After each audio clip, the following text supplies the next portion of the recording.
Hello दोस्तों, NRI academy के इस यूट्यूब प्लेटफॉर्म पे आपका स्वागत है।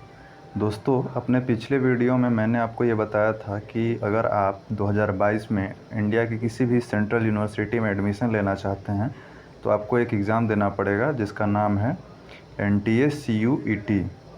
NTA CUET, इस एग्ज़ाम के थ्रू ही आप इंडिया की किसी भी सेंट्रल यूनिवर्सिटी में एडमिशन ले सकते हैं। साथ ही मैंने आपको ये भी बताया था कि NTA का जो काम है वो सिर्फ ये एग्ज़ाम लेना है। NTA का काम बस इतना ही है कि वो ये एग्ज़ाम ले लेगी और आपको एक मार्कशीट जारी कर देगी कि आपके किस सब्जेक्ट में कितने नंबर आए हुए हैं। ठीक है, लेकिन बाकी आगे की जो प्रक्रिया होगी, जैसे कि काउंसलिंग हो गया, एडमिशन हो गया, ये सारी चीज़ें यूनिवर्सिटी अपने स्तर पे करेंगी। मैंने आपको ये भी बताया था कि हर यूनिवर्सिटी अपना अपना एक इन्फॉर्मेशन ब्राउचर निकालेगी और उसमें वो सारा डिटेल दिया रहेगा कि उस यूनिवर्सिटी के किसी पर्टिकुलर कोर्स में एडमिशन के लिए क्या क्या एलिजिबिलिटी है और आपको CUET में क्या क्या सब्जेक्ट या क्या क्या डोमेन में एग्ज़ाम देना है। तो उसी क्रम को आगे बढ़ाते हुए आज का ये वीडियो है। आज का ये वीडियो मुख्यतः BHU जो बनारस हिंदू यूनिवर्सिटी है उसके एडमिशन प्रोसेस के बारे में है। BHU ने अपना एडमिशन ब्राउचर जारी कर दिया है, तो आज हम देखेंगे कि BHU में क्या क्या कोर्सेज़ हैं, उनमें क्या क्या सीट हैं और उन कोर्सेज़ में एडमिशन लेने के लिए आपको CUET में कौन कौन से डोमेन में एग्ज़ाम देना होगा। तो आइए बिना किसी देरी के स्टार्ट करते हैं। यहाँ पे आप देख पा रहे होंगे स्क्रीन पे, ये जनरल इन्फॉर्मेशन है कुछ यूनिवर्सिटी के बारे में, तो हमारे आपके लिए उतना इम्पोर्टेंट नहीं है। यहाँ पे हम देखते हैं अब जो इम्पोर्टेंट चीज़ें हैं वो, जैसा कि आप अपने स्क्रीन पे देख पा रहे होंगे कि बैचलर ऑफ आर्ट कोर्स है, ये यहाँ पे देख पा रहे होंगे बैचलर ऑफ आर्ट। BA जो प्रोग्राम होता है BHU में दो तरीके से चलता है। एक होता है आर्ट, जिसमें कि आपके लैंग्वेज वाली सारी सब्जेक्ट होती हैं, जैसे कि स्पेनिश, अरबी, फ्रेंच, जर्मन, ये सारे सब्जेक्ट होती हैं। और एक होता है BA सोशल साइंस, उसमें सोशल साइंस के सारे सब्जेक्ट होते हैं, जैसे इकोनॉमिक्स, हिस्ट्री, पॉलिटी, जियोग्राफी, ये सारी। तो BA दो अलग अलग तरीके से होता है, ये आप ध्यान रखेंगे। अगर आप सोशल साइंस के सब्जेक्ट से अपना BA करना चाहते हैं तो आप BA सोशल में भरेंगे, और अगर आप आर्ट वाले सब्जेक्ट या जैसे कि जो स्पेनिश, फ्रेंच इत्यादि में अगर अपना ग्रेजुएशन करना चाहते हैं तो आप आर्ट से अपना फॉर्म भरेंगे। ठीक है, इतना आपको समझ में आ गया होगा। सीट क्या क्या है देख लेते हैं। अब जैसे BA आर्ट में है तो BA आर्ट में जो BHU का मेन कैंपस है वहाँ पे 765 सीट है, जो फैकल्टी है, मेन फैकल्टी है, BHU कैंपस में ही है। फिर जो महिला महाविद्यालय है वहाँ पे 286 सीट है, ये भी मेन फैकल्टी में ही है। फिर आर्य महिला PG कॉलेज है, ये आपका राजघाट में है, बनारस में ही एक राजघाट नाम की जगह है, वहाँ पे ये कॉलेज है, वहाँ पे 383 सीट है। फिर वसंत कन्या महाविद्यालय है, और एक और है आपका वसंता कॉलेज फॉर वुमेन। तो इन सब में इतनी इतनी सीटें हैं, यहाँ पे आप देख पा रहे होंगे। और ये जो काउंसलिंग का कोड है BA के लिए वो है 131। ठीक है, तो BA आर्ट में कुल मिला के ये आप इसको ऐड कर लेंगे तो लगभग मुझे लगता है कि 2000 के आसपास सीटें आएंगी BA आर्ट के लिए। ठीक है, जो हमारा अगला कोर्स है, यहाँ पे आप देख पा रहे होंगे bachelor of vocation in catering technology and hotel management, यहाँ पे 62 सीट है कुल। उसी तरीके से bachelor of vocation in tourism management, यहाँ पे 62 सीट है। तो ये जितने भी कोर्सेज़ BHU में अंडर ग्रेजुएट स्तर पे चलाए जाते हैं, उन कोर्सेज़ में कितनी कितनी सीटें हैं, ये सारा डिटेल आपको इसमें दिया हुआ है। तो ये ब्राउचर आप खुद भी देख लेंगे तो आपको समझ में आ जाएगा कि कितनी कितनी सीटें हैं। तो मुझे लगता है कि ये आपको उतना मुझे बताने की ज़रूरत नहीं है। मैं अपने वीडियो में ये इस नोटिफिकेशन का आपको लिंक दे दूँगा, तो आप उस लिंक पे क्लिक करके डायरेक्ट जाके डाउनलोड करके इस नोटिफिकेशन को पढ़ भी सकते हैं। यहाँ पे सिर्फ यही सीट का डिटेल दिया हुआ है कि कहाँ कहाँ पे किस कोर्स में कितनी सीटें हैं। जैसे कि यहाँ पे आप देख पा रहे होंगे bachelor of vocation in retail and logistic management, तो ये कहाँ पे है, DDU कौशल कला केंद्र। ये बनारस हिंदू यूनिवर्सिटी का ही एक साउथ कैंपस है, कहाँ पे, मिर्ज़ापुर ज़िले में। मिर्ज़ापुर ज़िला बनारस के बगल में ही है। तो वहाँ पे BHU का एक कैंपस और बना हुआ है, वहाँ पे भी कुछ कोर्सेज़ चलाए जाते हैं। तो वहाँ पर भी ये सारी सीटें दी हुई हैं कि कितनी सीटें किस कोर्स में वहाँ पे अवेलेबल हैं। तो उम्मीद है कि ये चीज़ आपको समझ में आ गया होगा। हम आगे देख लेते हैं। यहाँ पे देखिए वही चीज़ दिया हुआ है बीए सोशल साइंस में कहाँ कहाँ पे कितनी सीटें हैं, ये सारी चीज़ें यहाँ पे दी हुई है। बीकॉम में कहाँ पे कितनी सीटें दी हुई हैं, यहाँ पे आप देख पा रहे होंगे कि बीकॉम में कहाँ कहाँ कितनी सीटें हैं। ये अब ये जो बीएचयू मेन कैंपस का मतलब कि जो बीएचयू मेन फैकल्टी है, फिर बसंता कॉलेज फॉर वीमेन है, डीएवी पीजी कॉलेज है, आर्य महिला पीजी कॉलेज है, और राजीव गांधी साउथ कैंपस। ये मतलब ये जो कॉलेज हैं जैसे Basanta college for women, DAV PG college या आर्य महिला पीजी कॉलेज, ये सब सारे बनारस में ही अलग अलग लोकेशन पे ये सारे कॉलेज स्थित हैं और सारे ही बीएचयू से एफिलिएटेड हैं। ठीक है, तो उम्मीद है कि आपको ये समझ में आ गया होगा। ये सारा कोर्स का ही डिटेल दिया होगा, सीट डिटेल्स। हम आगे चलते हैं, जो सबसे मेन चीज़ है हमें, ये सारे आपके कोर्स यहाँ पे आप देख पा रहे होंगे, रिजर्वेशन वगैरह, schedule caste, SC ST OBC EWS, ये सब रिजर्वेशन के बारे में यहाँ पे बात की गई है, आप देख पा रहे होंगे स्क्रीन पे। यहाँ पे स्पोर्ट्स सीट, अगर आपने स्पोर्ट्स में स्टेट लेवल पे, डिस्ट्रिक्ट लेवल पे कुछ खेला हुआ है तो उसके हिसाब से भी यहाँ पे कुछ सीटें रिजर्व रहती हैं, तो ये भी यहाँ पे दे दिया गया है। हम आगे देख लेते हैं। अब एलिजिबिलिटी देख लेते हैं। एलिजिबिलिटी क्या है, जैसे BA ऑनर्स है सोशल साइंस, जैसा कि मैंने आपको बताया कि इसमें वही सोशल साइंस वाली सब्जेक्ट है, हिस्ट्री ज्योग्राफी वगैरह। इसमें क्या एलिजिबिलिटी है, आप 12वीं पास होने चाहिए और 50% आपका मार्क्स होना चाहिए 12वीं में मिनिमम। इससे कम रहेगा तो आप एलिजिबिलिटी आपकी नहीं होगी एडमिशन के लिए। ठीक है, यहाँ पे आप ध्यान देंगे, note to more than 22 year on 1 July 2022, यानी कि 1 जुलाई 2022 को अगर आपकी उम्र 22 साल से ज़्यादा हो रही है तब भी आप एडमिशन के लिए एलिजिबल नहीं होंगे, तो ये बात भी आप ध्यान रखेंगे। उसी तरीके से सारे कोर्सेज़ के बारे में दिया गया है। जैसे यहाँ पे अगर आप BA LLB का देख पा रहे होंगे तो BA LLB के बारे में भी वही चीज़ दिया गया है, कितनी एज चाहिए, कितना परसेंटेज आपका 12th में चाहिए, ये सारी चीज़ें यहाँ पे दी हुई हैं। फैकल्टी ऑफ कॉमर्स का मतलब जो बीकॉम होता है, बीकॉम कोर्स होता है, उसके बारे में यहाँ पे दिया हुआ है। आगे हम देख लेते हैं क्या चीज़ें हैं। यहाँ पे आप देख पा रहे होंगे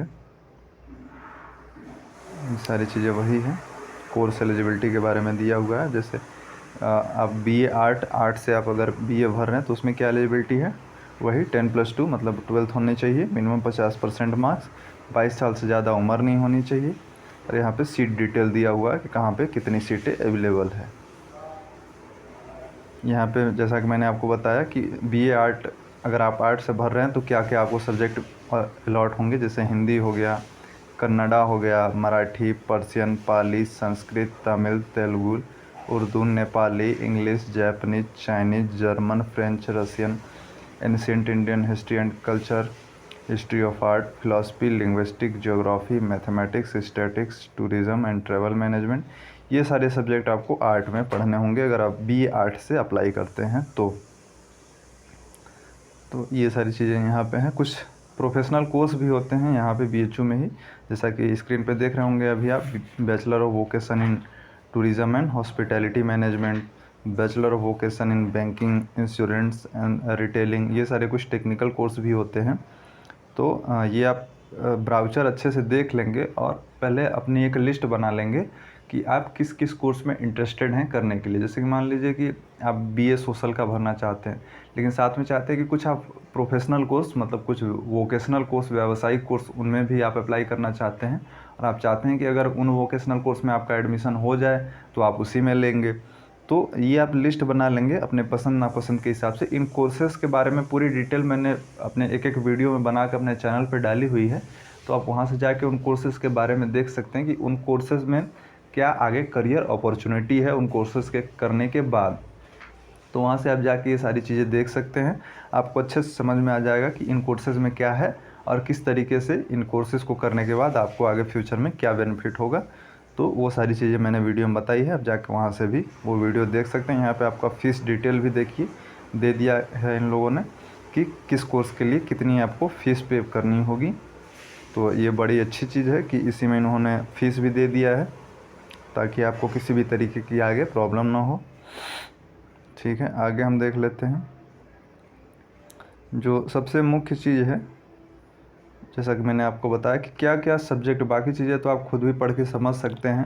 जो सबसे मुख्य चीज़ है कि एंट्रेंस के लिए जब आप CUET का फॉर्म भरेंगे तो वहाँ पे आपको BHU में एडमिशन लेने के लिए क्या क्या डोमेन चूज करना है। अब जैसे कि अगर आप BA सोशल साइंस में फॉर्म भर रहे हैं BHU में, तो आप जब CUET में फॉर्म भरेंगे तो वहाँ पे आपको क्या क्या डोमेन चूज करना होगा। अब जैसे कि यहाँ पे आप देख पा रहे होंगे section 1A language test, Hindi और इंग्लिश यहाँ पे दिया हुआ है। मतलब कि जैसा कि मैंने अपने पिछले वीडियो में बताया था कि आपके वहाँ पे 3 सेक्शन हैं CUET एग्ज़ाम में, section 1A, section 1B, section 2 and section 3।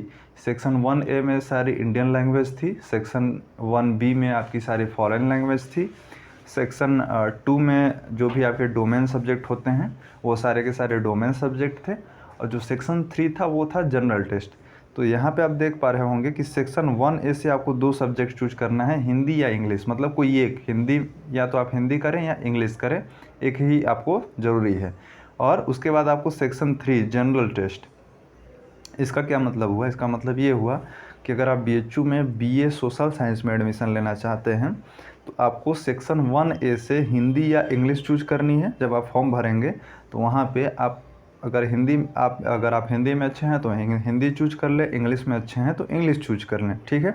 ये हो गया सेक्शन 1A से। सेक्शन 1B से कोई सब्जेक्ट यहाँ पे चूज नहीं करनी, मतलब सोशल साइंस के लिए सेक्शन 1B से कोई सब्जेक्ट आपको नहीं लेना है, सेक्शन 2 से भी कोई सब्जेक्ट नहीं लेना है, फिर सीधे सेक्शन 3 पे आ जाना है जो जनरल टेस्ट है। तो ये आपके BA सोशल साइंस के लिए इतना ये एलिजिबिलिटी इन लोगों ने तय किया है कि भाई सेक्शन 1A से हम लैंग्वेज का ले लेंगे, हिंदी या इंग्लिश, और सेक्शन 3 से जनरल टेस्ट। फिर उसके हिसाब से जो भी आपका नंबर आएगा आपका मेरिट बनाया जाएगा। उसी तरीके से BA आर्ट का हम लोग देख लेते हैं, BCom का भी देख ही लेते हैं क्या है।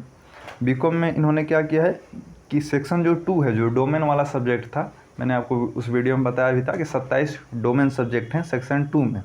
तो सेक्शन 2 में सेक्शन 2 से आपको कॉमर्स में एडमिशन के लिए क्या क्या चूज करना है? Accountancy, business studies. मतलब यहाँ पे ये ऑप्शनल नहीं है कि या तो आप अकाउंटेंसी चूज कर लें या बिजनेस स्टडी, नहीं, यहाँ से आपको अकाउंटेंसी भी चूज करना होगा और बिजनेस स्टडी भी, और फिर सेक्शन 3 से जनरल टेस्ट। मतलब कि जो सेक्शन, अगर आप BCom में एडमिशन लेना चाहते हैं BHU में, तो जो सेक्शन 2 है CUET का जो एग्ज़ाम होगा उसका जो नोटिफिकेशन में जो सेक्शन 2 है जिसमें कि 27 डोमेन सब्जेक्ट चूज दिया गया है, वहाँ से आपको 2 सब्जेक्ट चूज करना है। वो 2 कौन कौन सी है? Accountancy and business study. फिर उसके बाद सेक्शन 3 चूज करना है, कौन सा? जनरल टेस्ट, यदि आप BCom में एडमिशन लेने के इच्छुक हैं तो इस तरीके से फिर आप BCom में एडमिशन के लिए यहाँ पे अप्लाई कर पाएंगे।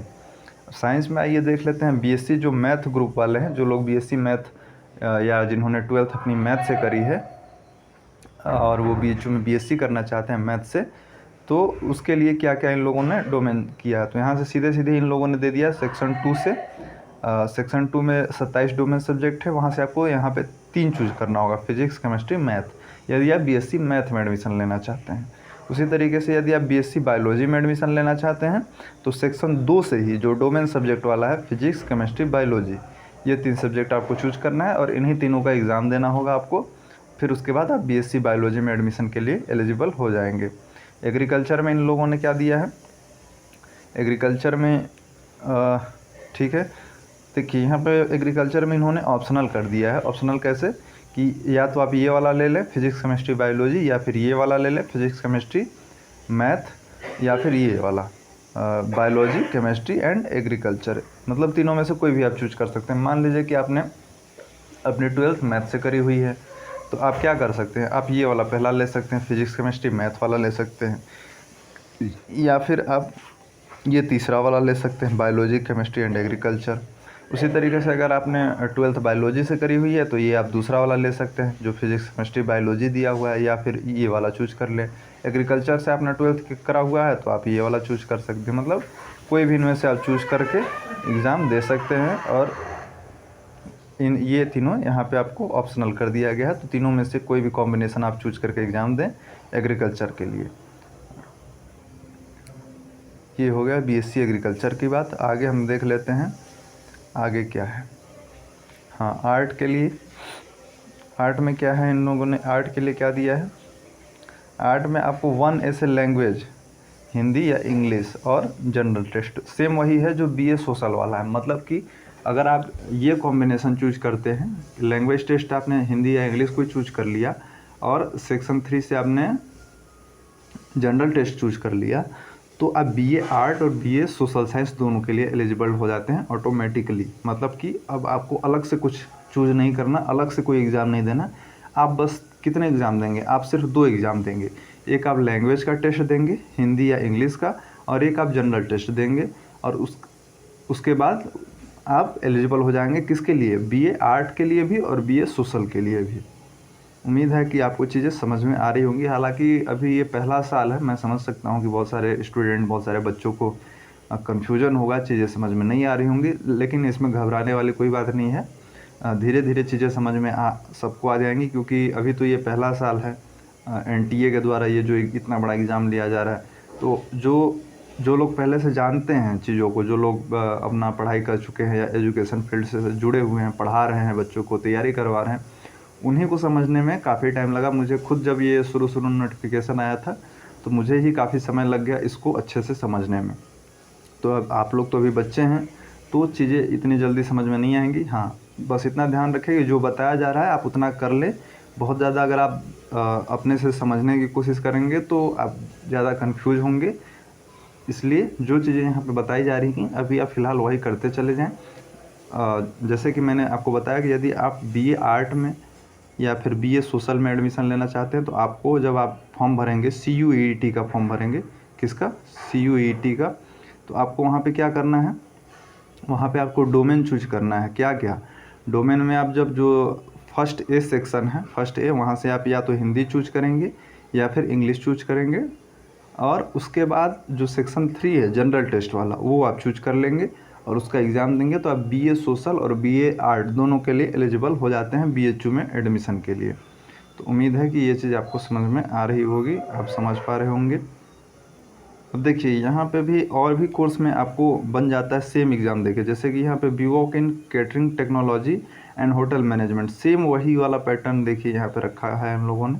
इस कोर्स के लिए भी आप ऑटोमेटिकली एलिजिबल हो जाते हैं। सेक्शन 1A में लैंग्वेज टेस्ट रख दिया है, हिंदी और इंग्लिश, और सेक्शन 3 जनरल टेस्ट। मतलब कि आप ये एक और कोर्स के लिए ऑटोमेटिकली एलिजिबल हो जाते हैं यही एग्ज़ाम देने के बाद। ये नहीं है कि आपको ये एग्ज़ाम बार बार देना, आप एक ही बार एग्ज़ाम देंगे और कई सारे कोर्स के लिए BHU में आप ऑटोमेटिकली एलिजिबल हो जाएंगे। आगे देख लेते हैं क्या कोर्सेज है। देखिए जैसे बीको bachelor of vocation in tourism and hospitality management, same pattern यही पैटर्न रखा गया है। तो आप इस कोर्स के लिए भी सेम टेस्ट देने के बाद इस कोर्स के लिए भी एलिजिबल हो जाएंगे। यहाँ पे आप देख पा रहे होंगे bachelor of vocation in banking, insurance and retailing, same वही स्ट्रक्चर यहाँ पे भी इन लोगों ने रखा है। तो आप समझ पा रहे हैं इस चीज़ को कि अगर आप सेक्शन 1A से कोई लैंग्वेज, हिंदी या इंग्लिश में से कोई भी लैंग्वेज, और उसके बाद सेक्शन 3 जनरल टेस्ट का अगर आप एग्ज़ाम देते हैं, तो BHU में आप कम से कम 7 से 8 कोर्सेज़ या इससे भी ज़्यादा करीब 10 कोर्सेज़ के लिए आप एलिजिबल हो जाते हैं। एक तो BA आर्ट और BA सोशल तो है ही, उसके अलावा बहुत सारे वोकेशनल कोर्स जो BHU में चलते हैं, ये जो स्क्रीन पे आप देख भी पा रहे होंगे, इन कोर्सेज़ में आप एडमिशन के लिए एलिजिबल हो जाते हैं। अब जैसे देखिए bachelor of vocation in hospitality administration management, तो इसमें आप लैंग्वेज आपको इन लोगों ने एक दे दिया है। सेक्शन 2 से इन लोगों ने बायोलॉजिकल स्टडीज़, सेक्शन 3 से जनरल टेस्ट। मतलब कि अगर आप सिर्फ एक बायोलॉजी का और पेपर चूज करके दे देंगे तो आप इस कोर्स के लिए भी एलिजिबल हो जाएंगे। आगे देख लेते हैं कोई काम का कोर्स हो जो आपके लायक हो। देखिए यहाँ पर भी BVOC in hospitality and tourism management में सेम वही वाला पैटर्न जो BA आर्ट और BA सोशल के लिए रखा गया है। फिर ये जो अगला कोर्स है BVOC in fashion technology and apparel designing, same वही पैटर्न यहाँ पे भी इन लोगों ने रख दिया है। आगे देख लेते हैं bachelor of modern office management, ये भी course Rajiv Gandhi south campus में चलता है, मिर्ज़ापुर वाले में। सेम एग्ज़ाम पैटर्न यहाँ पे इन लोगों ने इसके लिए भी रखा है। तो आपको अलग से कोई भी एग्ज़ाम नहीं देना है, बस एक एग्ज़ाम आप देंगे और बहुत सारे कोर्सेज़ के लिए आप ऑटोमेटिकली हो जाएंगे एलिजिबल। आगे देखते हैं क्या है भाई। यहाँ पे वही चीज़ दिया गया है। अब कैसे ये लोग आपकी मेरिट बनाएंगे, तो आप देखिए यहाँ थोड़ा सा समझिएगा, समझने वाली चीज़ है। ये तो मैंने आपको बता दिया कि अगर आप बीए सोशल में या बीए आर्ट में एडमिशन लेना चाहते हैं तो आपको हिंदी या इंग्लिश में से कोई एक डोमेन, मतलब हिंदी या इंग्लिश में से कोई एक लैंग्वेज का पेपर देना होगा, एक जनरल टेस्ट का पेपर देना होगा। ठीक है, इतना चीज़ तो आपको समझ में आ गया। अब जब आपकी जो मेरिट बनेगी वो कैसे ये लोग बनाएंगे, तो देखिए, जो आप इंग्लिश या हिंदी, मतलब जो आप लैंग्वेज का पेपर देंगे और उसमें आपके जितने भी नंबर आएंगे उसका 50% मार्क्स जोड़ा जाएगा। मान लीजिए कि हिंदी का पेपर है 200 नंबर का, ठीक है, 200 नंबर का आपने लाए 150 नंबर, 200 में से आपने 150 नंबर लाए, तो आपके 150 नंबर नहीं जुड़ेंगे, आपके नंबर कितने जुड़ेंगे, 75। 50% वही दिया हुआ है, 75 नंबर। 200 में से आपने लाए 150, तो आपके जुड़ेंगे कितने नंबर, 75 नंबर। फिर जो आप जनरल टेस्ट देंगे वो पूरा जुड़ेगा, जनरल टेस्ट का पूरा नंबर जुड़ेगा। मान लीजिए कि जनरल टेस्ट अगर 200 नंबर का है, आपने लाया 150, तो ये 150 पूरा जुड़ेगा। मतलब कि ये जनरल टेस्ट हो गया 150, और यहाँ पे आपने लैंग्वेज में कितना लाया है, 75 नंबर। कुल कितने हो गए, 5 7 5 12 1 1 225 नंबर। तो उम्मीद है कि आप समझ पा रहे होंगे कि क्या चीज़ मैं यहाँ पे आपको समझाना चाह रहा हूँ, कि जो आप लैंग्वेज वाला टेस्ट देंगे वहाँ से आपके 50% मार्क्स जुड़ेंगे, जितने आपने लाए हैं उसके 50%, और जो आप जनरल टेस्ट देंगे उसके पूरे नंबर जोड़े जाएंगे। मतलब यहाँ पे जनरल टेस्ट की वैल्यू इन लोगों ने बढ़ा दी है, सीधा सा यही मतलब है इसका। मतलब जो बंदा अगर जनरल टेस्ट में अच्छे नंबर लाता है तो उसके एडमिशन के चांसेस बढ़ जाते हैं। क्यों, क्योंकि जनरल टेस्ट के तो पूरे ही नंबर ये लोग जोड़ रहे हैं, लैंग्वेज के तो सिर्फ 50% ही जोड़ रहे हैं। उसी तरीके से यहाँ पे हर कोर्स का दिया हुआ है। जैसे अब बीकॉम का देख लें आप यहाँ पे, तो बीकॉम वाले जो बीकॉम के बच्चे हैं उनको क्या क्या देना है, यहाँ पे अकाउंटेंसी एंड बिजनेस स्टडीज़ मैंने आपको बताया अभी पहले ही, और एक जनरल टेस्ट। तो इनका पूरा नंबर ही आपको जोड़ा जाएगा। हाँ, जनरल टेस्ट का भी पूरा नंबर जुड़ेगा और इसका भी। मतलब यहाँ पे 50% वाला सीन नहीं है। मतलब कि अगर अकाउंटेंसी और बिजनेस स्टडीज़ में मान लीजिए 200 नंबर की अकाउंटेंसी है, 200 नंबर की बिजनेस स्टडी है, कुल कितने हुए, 400। 400 में से आपने लाए 300, तो आपके पूरे 300 नंबर जुड़ेंगे। जनरल टेस्ट अगर मान लीजिए 200 नंबर का है, आपने लाए 150, तो आपके पूरे 150 नंबर जुड़ के कितने हो जाएंगे, 0 5 4, 450 नंबर आपके बनेंगे। उस हिसाब से आपकी मेरिट बनेगी। उम्मीद है कि आप समझ पा रहे होंगे। थोड़ा सा कन्फ्यूजन तो हो रहा होगा, ये मैं भी समझ पा रहा हूँ। आपको थोड़ी दिक्कत तो हो रही होगी समझने में, लेकिन कोई बात नहीं, धीरे धीरे सब समझ में आएगा। अब बार बार वीडियो को देखें, 4-5 बार देखें, आपको ऑटोमेटिक चीज़ें समझ में आ जाएंगी। एक बार में तो किसी को कुछ भी समझ में नहीं आता। ठीक है, बी आर्ट का देख लेते हैं क्या सीन है। बी आर्ट में वही हिंदी इंग्लिश और जनरल टेस्ट, वही सेम पैटर्न मैंने बताया ना, 50% ये लोग रखेंगे लैंग्वेज का, और पूरा का पूरा रख लेंगे आपके जनरल टेस्ट का। ये देखिए यहाँ पे जनरल टेस्ट है, ये यहाँ पे लैंग्वेज है। लैंग्वेज से आपको ये लोग 50% और जनरल टेस्ट का पूरा नंबर जोड़ के आपकी मेरिट बन जाएगी। तो इस तरीके से बीए आर्ट का है। इसी तरीके से हर सब्जेक्ट का यहाँ पे दिया हुआ है, हर कोर्स का दिया हुआ है कि किस तरीके से ये लोग मेरिट बनाएंगे। तो उम्मीद है दोस्तों कि ये चीज़ आपको समझ में आ गई होगी। एक बहुत अच्छा कोर्स यहाँ लास्ट में आ गया, तो मैं आपको इसको बारे में समझा देता हूँ। बीवॉक इन मेडिकल लैब टेक्नोलॉजी बहुत ही शानदार कोर्स है, और इसको करने के बाद आगे फ्यूचर अपॉर्चुनिटी बहुत है। मैंने इस पर्टिकुलर कोर्स पे एक वीडियो भी बनाया है, मेरे चैनल पर डाला हुआ है, आप जाके वो वीडियो देख सकते हैं। इसमें इन लोगों ने क्या क्या रखा है, लैंग्वेज आप हिंदी और इंग्लिश कोई एक चूज कर लेंगे, और डोमेन में बायोलॉजी और एंड बायोटेक्नोलॉजी, और 50% ये जब मेरिट बनेगी तो 50% लैंग्वेज का जुड़ जाएगा, बायोलॉजी और बायोटेक का पूरा नंबर जोड़ के आपकी मेरिट बन जाएगी, और आपको इसमें एडमिशन मिल जाएगा। तो अगर ये कोर्स में अगर आप एलिजिबिलिटी हैं, अगर आपने 12th में मैथ या बायो रखी है, तो इस कोर्स में आप ऑटोमेटिकली एलिजिबल होंगे। और मुझे लगता है कि इसमें अगर आपकी बायोलॉजी और बायोटेक्नोलॉजी अच्छी है तो आप ज़रूर दें। हालांकि पहले इसका जनरल टेस्ट होता था, मतलब ये बायोलॉजी वगैरह नहीं पूछी जाती थी, लेकिन अब इस साल से चूँकि पूरा सिस्टम ही चेंज हो गया है, तो अब ये लोग बायोलॉजी पूछ रहे हैं। तो जो बायो वाले बच्चे हैं जिन्होंने 12th में बायो कर रखी है, निश्चित रूप से उन्हें ये एग्ज़ाम देना ही चाहिए, मेरा उनको यही सलाह है। बाकी आगे तो कोई चीज़ मुझे बताने वाली समझ में नहीं आ रही है, बाकी आगे सब वही है। तो उम्मीद कर, यहाँ पे आपका फ़ीस का डिटेल भी दिया हुआ है, किस कोर्स में कितनी फ़ीस रखी गई है। तो देख पा रहे होंगे आप, बीए सोशल साइंस की करीब 2000 फ़ीस है। उसी तरीके से आर्ट की ये सारी चीज़ें यहाँ पे रखी गई हैं फ़ीस की। तो ये जो नोटिफिकेशन है ये मैं आपका इसका लिंक भी दे दूँगा वीडियो के नीचे। वहाँ से आप जाकर लिंक में एक एक चीज़ देख सकते हैं। जो चीज़ ना समझ में आए वो आप कमेंट करके पूछ लीजिएगा, मैं आपको हर चीज़ बता दूँगा। तो उम्मीद करता हूँ कि आपको आज का वीडियो पसंद आया होगा और समझ आया होगा। कुछ कोई चीज़ समझ में ना आई हो तो आप कमेंट करके ज़रूर पूछें, मैं ज़रूर से आपके क्वेश्चन का आंसर देने की कोशिश करूँगा। बाकी वीडियो देखने के लिए बहुत बहुत धन्यवाद।